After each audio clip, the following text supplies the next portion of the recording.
No, si la señora no hay quien la calle y lo, si se quiere, irónico, gracioso, es que el policía tiene las dos manos ocupadas sosteniéndole las manos a la mujer y obviamente no hay como callarle la boca y parece que tampoco como pedir refuerzos porque ahí están durante más de 9 minutos. Lo que vieron era 1 minuto y algo. Pero bueno, una consecuencia de lo que pasa en distintos lugares de Cuba, les reitero, esto fue en Villa Clara. Hablemos de un informe que surgió en las últimas horas en un instante. Primero les quiero comunicar, cuando se habla de represión, una novedad que surgió en las últimas horas. Es un comunicado de la representante republicana Ileana Ros-Lehtinen sobre el caso de cubanos presos en Bahamas y un video que mostramos aquí en este canal donde se mostraban abusos, donde se mostraban golpes a prisioneros en el piso. Dice el comunicado de la representante: el gobierno bahamense finalmente ha declarado que sí ocurrió el abuso que fue grabado en video y esperamos que las nuevas cámaras de seguridad y la decisión de sacar a los guardias abusivos tengan un efecto positivo en las vidas de estos cubanos que buscan la libertad. Así que todo lo que dijo el gobierno de Bahamas al principio de que era un invento nuestro, el video, ya pueden buscar algo para hacer la digestión y tragarse sus palabras. Hablemos del informe sobre racismo en Cuba. Un grupo de intelectuales vinculados a la UNEAC dice que todavía, les voy a decir textualmente porque es casi graciosa la expresión, por algún lado tengo el import, aquí está. Dice: consideramos que los problemas raciales no están totalmente resueltos en Cuba. Vaya declaración. Bienvenido, señor Enrique Patterson, sociólogo, amigo de la casa, un placer tenerlo por aquí. Doctor Darcy Ferrer, gracias por acompañarnos, buenas noches. Gracias a ustedes por invitar. ¿No están totalmente resueltos los problemas raciales en Cuba, Enrique? Bueno, mira, cuando analizamos la posición esta de los intelectuales de la unidad, lo primero que tenemos que ver es que el gobierno cubano ya no se atreve a decir lo que decía muchos años antes, que el racismo había desaparecido. Es cierto. Ahora hay un consenso, lo mismo entre los oficialistas que entre la oposición, que ya se reconoce, y de los activistas negros, la existencia del racismo. Ahora, ¿cuál es el problema? Que los representantes del gobierno, muchos grupos, muchos negros que se prestan a defender las posiciones del gobierno, lo que están planteando es que lo que quedan son reminiscencias y que no es un problema estructural, que es herencia del pasado. Bueno, si la República duró 50 años, la Revolución ya lleva más o menos un poco más que la República, ¿cómo es posible que 50 años de República pesen más que 50 años de un proceso que se dice revolucionario que cambió todas las estructuras? El otro problema que estamos analizando aquí, o sea, para el gobierno no es estructural, el racismo siempre es estructural. Ahora, ¿cuál es el otro problema?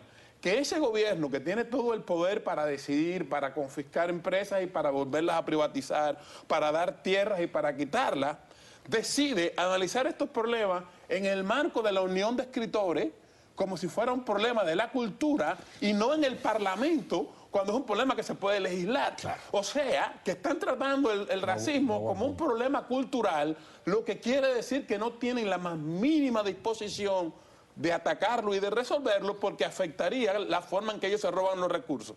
En ese reporte dice que el 83% de la población penal es negra, más o menos el 83%, y el 41% es blanca. Vamos a estar claros. Es posible que haya negros en Cuba que sean grandes rateros, pero grandes ladrones no hay negros en Cuba, porque los grandes ladrones son los que controlan toda la riqueza del país y ninguno de ellos está en la cárcel. Y son todos blancos. Son todos blancos, claro.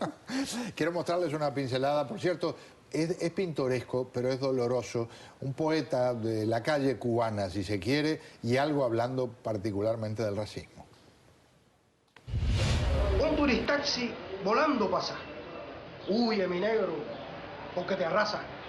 Soy ingeniero, pero ¿qué pasa? Ya no me quieren ver por tu casa. Tu padre es tipo de mente escasa. Y no me traga, pues tengo pasa. Tal vez su abuela fue de mi raza. Pa' mi negro, que soy la brasa. Fui hasta el Coiba buscando plaza y me dijeron asa o asasa. Vete al deporte o construye casa. Ve para la música o ve para la zafra. Por donde quiera que ello pasa, se cierra el cuadro y siempre fracasa. La buena pincha se ha puesto escasa. Pa' mi negro, que soy la brasa. Si soy maleante o si soy de casa, la culpa siempre fue de mi raza. A veces digo como el poeta, pero señores, ¿qué coño pasa? Exactamente. ¿Cuál es la respuesta? Mira, que es totalmente falto de ética la declaración esta de los intelectuales de la UNIAC, porque reconocer que en Cuba existe el fenómeno del racismo, del modo simplista que ellos lo hacen, es desconocer toda la realidad que sufre no solo la población negra de Cuba, sino que toda la sociedad. Es un fenómeno del racismo que se ha venido incrementando en la etapa de la llamada revolución. Y es un racismo que no solo trae causas culturales, causas sociales, hasta económicas, sino que en esta etapa se da lo que es las causas institucionales. Hay una ley en Cuba por la que va mucha gente a prisión sin haber cometido delito, que es la llamada peligrosidad social.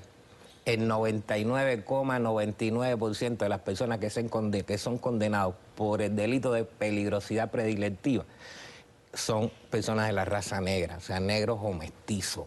O sea, que cuando uno va caminando por las calles de La Habana y van, no sé, 3 blancos y 3 negros, los 3 blancos pueden caminar por todo el Vedado sin ningún problema. Los 3 negros le piden, o sea, la policía los molesta en medio de la vía pública 300 veces en 300 metros. O sea, hay una categorización del delito con la pigmentación de la piel, y eso son cosas que le enseñan a la policía en medio de su preparación y de su formación como profesionales. Es racismo institucional.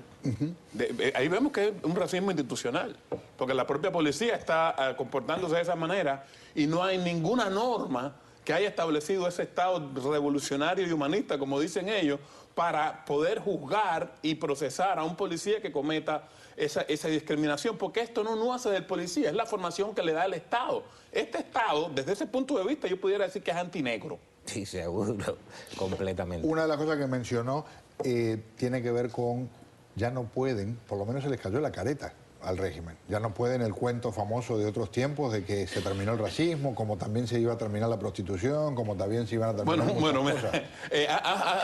Has mentado otro tema que es muy interesante, pero bueno.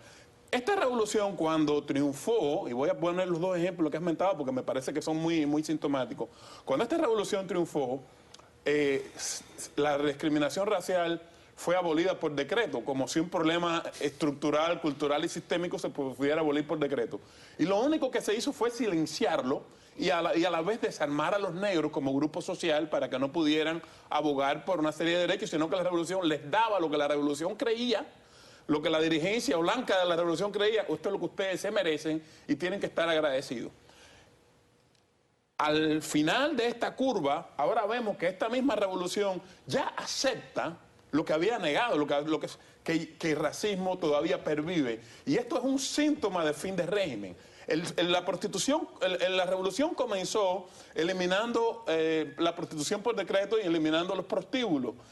Ahora Cuba se ha convertido de hecho en un gran prostíbulo. O sea, es un círculo que se cierra como un síntoma de fin de régimen. Un gusto tenerlos con nosotros, señores. Muy amables. Muchísimas gracias. Gracias a usted. Tengo que ir a un paréntesis. Al regresar, ¿qué hay en la mente de una niña de 16 años que después de regresar de un secuestro y saber que su madre y su hermanito murieron asesinados, se mete en las redes sociales a pedirle a la gente que le haga preguntas sobre lo que está viviendo? ¿Qué hay en la mente del tipo que murió, que mató a esa señora, a ese niño y aparentemente secuestró a esa joven? Vamos a hablar con una psiquiatra en un instante.